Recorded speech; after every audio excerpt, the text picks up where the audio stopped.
China just brokered an agreement between rival Palestinian factions in order to end their divisions and promote Palestinian unity.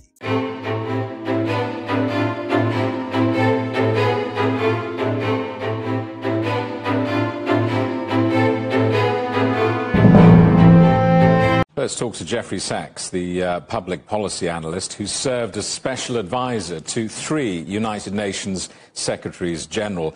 Jeffrey Sachs, welcome back. Good to see you. First of all, your reaction to the signing of this agreement. I think it's a very important agreement. Wang Yi, the foreign minister of China, called it a historic agreement. I believe that that is the case. Not only does it bring together the Palestinian factions, but it brings China right into Middle East diplomacy, and again, in a very important and a very positive way, I want to add. China has pulled 2 rabbits out of the hat in the Middle East. One was the reconciliation of Saudi Arabia and Iran, something the United States could never have imagined or done. And now the reconciliation of Fatah and Hamas in forming a unity front. And this also, I think, is extremely positive and important. 14 Palestinian factions, including Hamas, which of course leads the armed resistance, and Fatah, which runs the Palestinian Authority in the West Bank under Mahmoud Abbas, signed the Beijing Declaration on Palestinian Unity following talks hosted by China. The role of China is significant because it shows Beijing once again directly challenging the monopoly long claimed by the United States on any diplomacy in the region. China, as rising world power, is also sending an important signal by treating Hamas as a full and legitimate part of the Palestinian political scene and not demonizing it and sidelining it as a so-called terrorist organization, Israel, United States, and the European countries. And the deal has an important declaratory effect of robbing any legitimacy from the American-led planning for a so-called day after in Gaza, where under Washington's fantasies, Gaza would be run by Israel and the United States through Arab collaborator proxies, disguised as a so-called peacekeeping or international force. So the main message of the Beijing Declaration is that Palestinians and Palestinians alone have the right to decide their future on their land. China, once again proving that they are a positive force for peace on the world stage.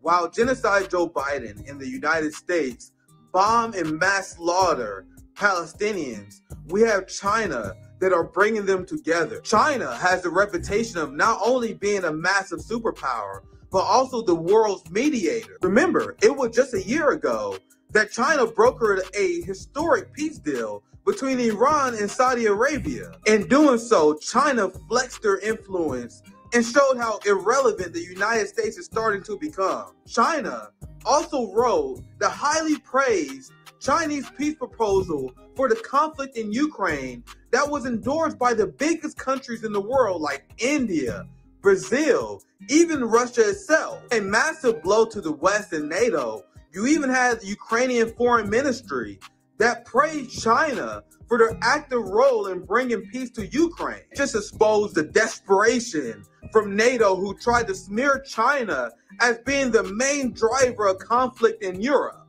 China is the world's mediator, while the United States is the world's police. China is absolutely outclassing the United States in diplomacy on the world stage. And that's exactly why United States politicians want you to hate them. They for $2.99 Artie Pipestein. That's funny as hell, brother. That's funny as hell.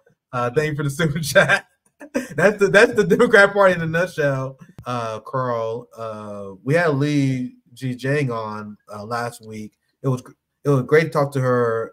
I'll try to talk to many people from China. I had great relationships with the educator from Bedbeat Media who live in Hong Kong. And as American, I only can talk to people who've been there, who traveled there. But from my interpretation, I am greatly impressed from what I've seen because of their central planning model, the way they hold billionaires accountable, the amount of people they lifted out of poverty, the life expectancy rate skyrocketed. But on the geopolitical world stage, not only do you have the development of BRICS, you have China that broken peace deals with Iran, Saudi Arabia.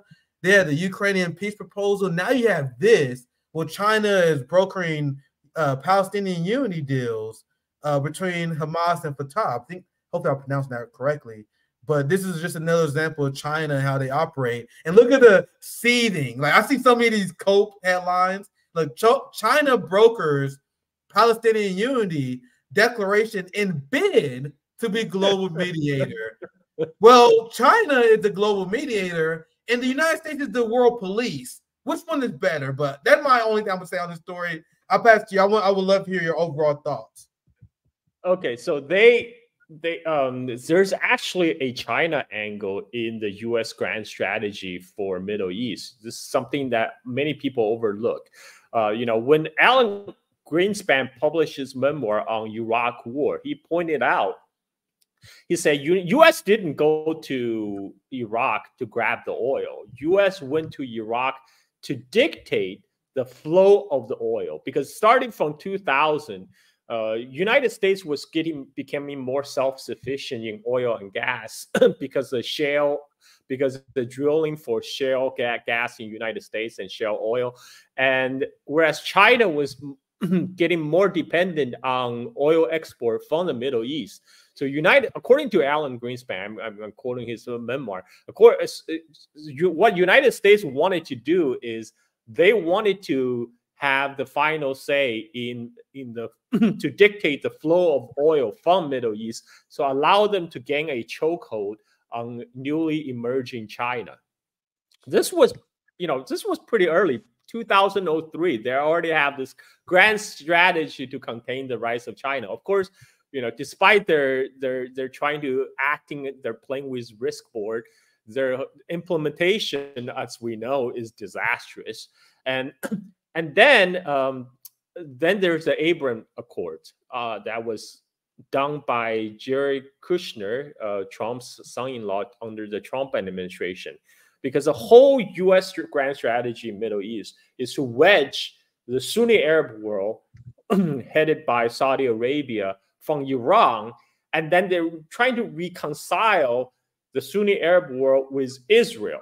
So that's what Abraham Accords was about. It was about to get UAE to formalize ties with Israel.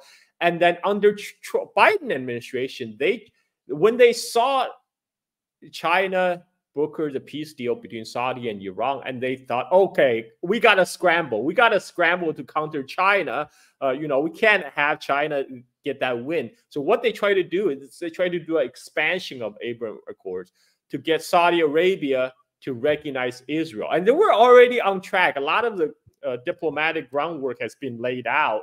They're also trying to get Indonesia to recognize Israel. And so once this is all done, this is going to be the utter total marginalization of Palestine, or Palestinian issue, because if all these Arab countries and Muslim majority countries went ahead and recognized Israel, the Palestinian issue will become a back burner. And then October 7th happened. When Hamas launched October 7th, that kind of throw all the U.S. plans in Middle East into the trash bin. There's no way at this current juncture any Arab countries or any Muslim majority country will go against the grain, will go against their public opinion to recognize Israel now.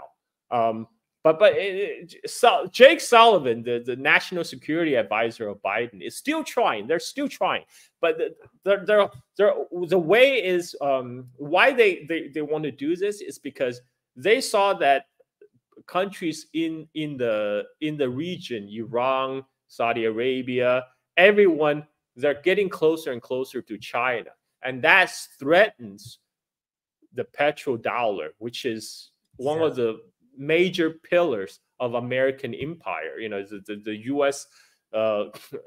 Control of the world finance. That's one of the, I say there's three pillars of American empire: technology, military, and finance. And the other two are very wobbly right now. And the finance is one of the last big remaining standing legs of U.S. empire, and that's how they still are throwing sanctions around like crazy now. You know, a sanction against Russia. They're now talking about sanctioning against China. So what they're trying, what they're preventing is they're preventing the petrodollar from becoming petro-yuan, because Saudi Arabia already making a lot of noise about trading the oil in yuan. That will cause a tectonic shift in the world geopolitics, because back in the 70s, Kissinger went to Saudi Arabia, work out the petrodollar deal where Saudi Arabia will price the crude oil in dollars. So anyone who needs oil, they need US dollars. And they need to use the US dollar to purchase oil. So that gave value to the US dollar, you know, because after Nixon took US dollar off they first get rid of the gold standard, then they get rid of the Bretton Woods system. And now the value of US dollar is based purely on the trust on the US government, right? And they know, okay, that might not be enough. So they tie it with the dollar. In order to buy oil, you need US dollars. Now, if the petrodollar goes, that goes to U.S. financial hegemony around the world. They cannot have that. So they're doing their best they can to wedge Saudi Arabia from China, to wedge Saudi Arabia from Iran, and they want to sabotage the Saudi-Iran deal by getting Saudi Arabia and Israel together. You know, and try to heighten the tension between the Sunni Arab world and Iran. That was their goal. Now October 7th completely changed that landscape. And China has always supported the Palestinian issue back from the founding of the PRC. Yasser Arafat makes regular trip to China. In fact, when I think it was 1963, in the 1960s, when Mao received a Palestinian delegation, he said, "We Palestine and China, we sat on the opposite end of Eurasia, and you guys are the front door, we're the back door, and right now Israel is their bridgehead." The bridgehead of Western imperialism in the Arab world, and they're trying to do the same thing to us using Taiwan. So we are fighting the same fight, and Mao has always supported the Palestinian resistance with weapons, with trainings. After Mao died, you know, China stopped providing military assistance because under the new policy, China stopped exporting revolution, but China continued recognition to the China in the late 1980s. China recognized the Palestinian state, and there's a Palestinian embassy in Beijing. So China always had a working relationship with various factions as a Palestinian resistance. And now at this particular juncture, this is pretty huge. They're brokering a unity, a commitment to a Palestinian unity government between Hamas, Fatah, and the 14 other Palestinian faction in Beijing. Now, granted, you know, this is some people are expressing skepticism about whether this government will hold, whether, you know, it's going to break down later. Granted, there have been many other past attempts to form a unity government in Palestine, but I think the one big difference in significance is that this time it took place in Beijing, and China is showing its full support behind the project of independent Palestinian state. And you know, the one of the Beijing Declaration is their commitment to have a unified Palestine with its capital in Jerusalem. And this is again China, right, coming on the heel of Saudi-Iran deal. China has shown itself can be a honest broker of peace. This is totally opposite what United States is doing. U.S. is a destabilizing factor in the Middle East. It's by its full-throated support of Israel, and this is why I think this caught a lot of people by surprise. But China is now adopting a more assertive more active foreign policy. So for the period between Mao's death up to like Xi Jinping, there was a period where China just tried to concentrate on its internal development. It's trying to have good relationship with everybody, including United States and its Western vassal states. But now, given the current political environment, when U.S. is actively waging proxy war against Russia in Ukraine, and it's waging an economic war against China by slapping sanctions, there's no reason for China to hold back anymore. And I think that's a big tectonic shift. This is I'm really encouraged by what I see, and I like to see more of it. Ukraine, by the way, Ukrainian officials are right now also in China, and they just issue a statement that welcome China's role as a positive and constructive a peace mediator. This is right after Blinken and Jake Sullivan issue a statement accusing China of being an active partner of Russia, right? And then you have Ukrainian themselves going to China and saying, "Oh, we really appreciate what China has done." So this contrasts sharply with what U.S. is doing. U.S. is just trying to stir up shit everywhere. And I think that's something that the multipolar world is already here, folks.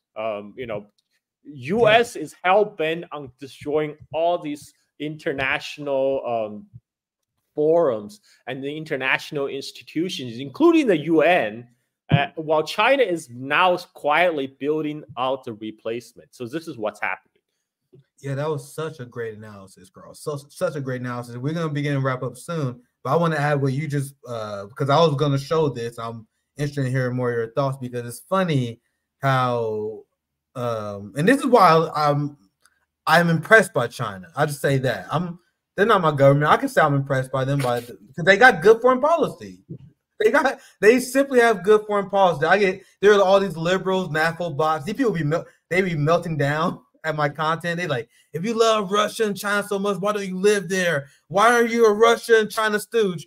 Well, sir and ma'am, I am looking at Africa and I don't see one Russian imperial flag. I don't see no Chinese imperial flags in Africa. I see Europe flags in there. I see what America does to Africa. Meanwhile, I see China and Russia be an ally to the Palestinians, be an ally to Africans. And now you have China, who is the leading voice for peace. And you brought this up. I'm glad you brought this up, because this falls right in the face of NATO, where you have Ukraine that is openly praising China for their role. Before you have you had Jens Stoltenberg that said that China is fueling the biggest conflict in Europe since World War II. Once again, absolutely ridiculous. And since then, you heard more NATO officials repeat this. There's the new line. And that was completely shredded by this, what you mentioned earlier, where China had the Chinese peace proposal that was praised by some of the largest countries in the world. It was endorsed by Lula, Brazil. It was endorsed by Russia, endorsed by India as well. And now you have Ukraine. So two of the countries that was involved in the conflict endorsed the Chinese peace proposal. But the corporate media, and I gotta be quick here, but they said all these things, and the Chinese peace proposal is just appeasing Putin. That's what they said. And now I'm gonna read this tweet. I'll pass to you, and then we wrap up. I'll give you last word. Ukraine highly appreciates China's positive and constructive role in promoting peace and maintaining international order. So, Carl, I'll give you last word. It was a great conversation, man. Last thought. Nick, this is like that meme, the myth of consent, right? Ukraine and Russia says, yes, we consent to China to be the peace negotiator. We appreciate China's role. And United States is the one, You forgetting somebody else? You forgetting somebody else? Yeah. I mean, this is what's happening right now. It's a complete shit show. And just like the Netanyahu speech in Congress, U.S. is increasingly turning to the laughing stock of the world. Yet all these people in the Beltway bubble, they are starting to imbibe their own propaganda. They pump out so much disinformation and propaganda. The problem is our political class, our political elite are starting to believe their own propaganda, and they have a total warped view of the world. I mean, this is not the case in the global South. There's a survey that shows like 3/4 of the people in the Western country now have an increasing negative view of China. However, in the global South, 80% of the world population have increasingly positive view of China. This is, well, what could account for this discrepancy? It's because our propaganda is very powerful, and our propaganda increasingly don't work on people outside the West anymore, but they still have a powerful hold in the people in the imperial core, right? This is where our job comes in. Our job is to educate people, is to tell them how really is, to peel away these onion layers of disinformation and propaganda, and to have them judge for themselves. I can end on this question. I don't want to disrespect our super chat, so this will be last question because they had a question directly for you. With all the conflicts going on globally, do you think that the tactic of the U.S. is to indirectly attack China by going after countries along the Belt and Road? In other words, a frontier mind. You have anything you want to add to that as we wrap up here? This is what United States is trying to do. It's sporting the proxy war in Ukraine, which completely destabilized Europe. And it's getting all the EU. Its vassals in EU to sanction Russia, which deprived Germany of the vital supplies of Russian gas. And so now all the German industrialists, now they're packing up their plan to move from Germany to United States, where they still have access to cheap natural gas. So what U.S. is doing is they're lighting the fire all around the globe. They're destabilizing every corner of the world, so to make United States looks like the last safe bet for investment. I mean, this is what they're trying to do in Middle East as well. The whole effort of trying to sabotage China broker Iran Saudi deal is because they're afraid that now the Saudis will park their money, recycle their petrol money now into yuan, into purchase Chinese made product. The petrodollar worked before, because before 70s, before all this hollowing out of U.S. manufacturing, before they outsourced everything, back then the money that U.S. used to purchase Saudi oil then is recycled back to the U.S. by Saudi purchase of U.S. manufactured goods. But after all these Wall Street decided it's a good idea to offsource all the manufacturing to East Asia. Now for Saudis, if they do switch to trade oil in yuan, now that virtuous cycle now goes. The money goes from money to purchase oil come from China, then that money get recycled back into the Chinese economy, and that will threaten the whole the U.S. empire project. So they have to sabotage it. So the Saudi will keep on price of oil in dollars, so that U.S. don't produce anything anymore, but at least those dollars get parked in U.S. Treasury bills. They continually finance U.S. debt. And this is what U.S. is trying to do. It's trying to destabilize everyone else, so it makes United States seems the last land of oasis, land of calm. So you can the investment can continue to come from outside world to pour in U.S. Right? But they're not even trying to use that money to reindustrialize United States. Instead, what they're doing is military Keynesianism. I just saw an ad today, which is it's amazing because they got most of it right. The ad is basically this young American woman who trying to work his way through the gig economy by driving Uber and everything, and then she can't make the ends meet. And in the end, she went to this factory where they're still building things in the United States. And it turns out the factory is making submarines for the U.S. military. So, I mean, this ad has like so many layers.